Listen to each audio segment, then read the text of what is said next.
Um, I I was in Turkey for a really interesting conference, or Turkiya in Istanbul, and maybe there'll be some time to talk about that. But as I returned, I learned that Jeremy Loffredo had been arrested and was accused by the Israeli police of supporting an enemy during wartime. Jeremy Loffredo is a longtime Grayzone contributor who's done some really important pieces from Israel Palestine for us. And, he's contributed to many other publications, covered lots of issues, but I think he's done his best work for us. So he was accused of that high crime by Israel and remains accused of it for a video he produced for us, which you can find on our YouTube channel, which was mysteriously demonetized by YouTube despite not showing any violence or anything that violates their terms of service, called Investigating Iran's Strikes in Israel on the Ground. And that's precisely what he did. He went to the Nevatim well outside the Nevatim air base in the Negev desert, which was hit by Iran's retaliatory strikes. And he went to the Mossad headquarters, which was nearly hit by a strike, as did other reporters before him, and just showed the location of those strikes. I don't think anything he did could have been plausibly or reasonably seen as some kind of spying activity, but that's what the Israeli police seem to be accusing him of. And I, don't have any major updates today, but we're in a situation where an American reporter with only an American passport, he's not an Israeli, who also happens to be Jewish, Jeremy's mother's Jewish, is being held in Israel until at least October 20th with no passport, no wallet. His phone was seized, and the Israeli police are digitally strip searching him. They've let him out of prison, and the U.S. State Department refuses to call for his release.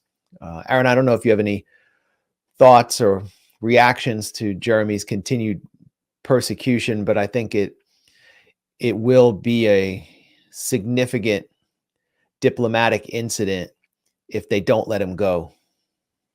Worth comparing the response to Jeremy's abduction by the IDF or the IOF, the Israel Occupation Forces, to what happened to Evan Gershkovich, the U.S. reporter arrested in Russia. Immediate, huge outpourings of solidarity, everyone demanding his release. Jake Tapper was tweeting about this every single day. Pretty much resounding silence when Jeremy Loffredo got kidnapped by the Israeli government. And Max, I don't know if there's anything you can say about his current condition, any update, because people are wondering how Jeremy's doing. This has obviously been a really harrowing experience for him. Yeah, I spoke to him today, or we communicated today. He's doing all right. He's in good health. Again, he has no access to his own finances, because they have his wallet. So he's a sort of like on house, or it's like a form of house arrest where he just can't leave this tiny little country. And the investigation continues, which means they could continue to interrogate him. They could continue to search through his phone, through his computer for something, and I've talked to him, and I know exactly what Jeremy has been up to. I know all the details, and he has not done anything outside the normal parameters of journalism. So I don't know what they could possibly be accusing him of or doing. I know that there have been U.S. embassy personnel who went to his 2 hearings before 2 separate Israeli magistrate judges. They have not issued any statements openly supporting him. In both hearings, where Jeremy was represented by an Israeli lawyer, Liat Semel, the judges each ruled that he did not violate Israel's military censorship policy. An Israeli journalist from a mainstream Israeli publication, Yediot Aharonot or Ynet, actually appeared and testified that an article that he published, which embedded Jeremy's video for us, was judged to not be a violation by the military censor, which effectively means the military censor has ruled on Jeremy's video and that it is fine for the Israeli public to see it. So we're just waiting for them to give up this charade and this fishing expedition. But in the meantime, it is a display of complete contempt for the press, a complete contempt, and we'll be talking about this on other issues, for the US government that is the main sponsor of every crime Israel's committing. And the US State Department refuses to say anything, where, as you pointed out, Aaron, they turned Evan Gershkovich into a major international cause and Exhibit A in the Biden administration's press freedom crusade, which apparently stops at the militarized occupied frontiers that Israel controls, in which Jeremy is currently being held prisoner. Yeah. And of course, it has to be said, what Jeremy is enduring doesn't compare to what Israel does to journalists in Gaza, which is to just slaughter them by the dozens, as we continue to see. But it's in the context of that. Israel does not want the truth to get out about the reality, including, Jeremy's reporting, which is just pointing out that, my takeaway from Jeremy's reporting was that Iran targeted military sites inside Israel. Yeah. And again, that's not a state secret. People were gleaning that from open source information, but that's obviously inconvenient for the narrative because Israel's now trying to manufacture consent for a widening aggression, not just against Gaza, but Lebanon and Iran as well. Yeah. And we see continued assaults on journalists in Gaza, which are just absolutely disgusting. A young journalist, I think his name is Hani Hamad. I might be getting his name wrong.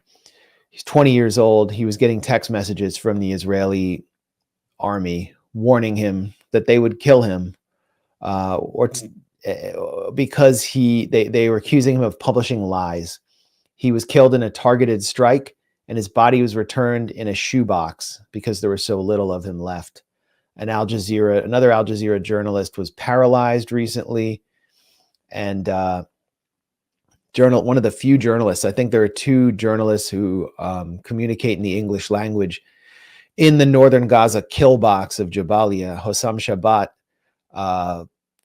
was nearly killed the other night, went offline for several hours. Over 120 journalists in Gaza have been killed, many of them targeted at home.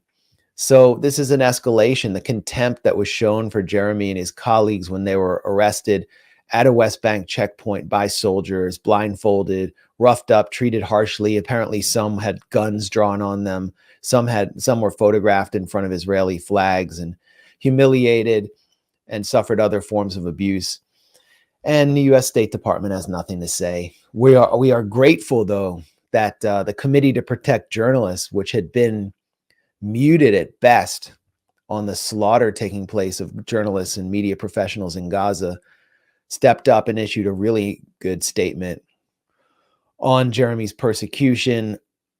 The Intercept has done an extensive report on his arrest and detention. Even the New Republic has been covering it.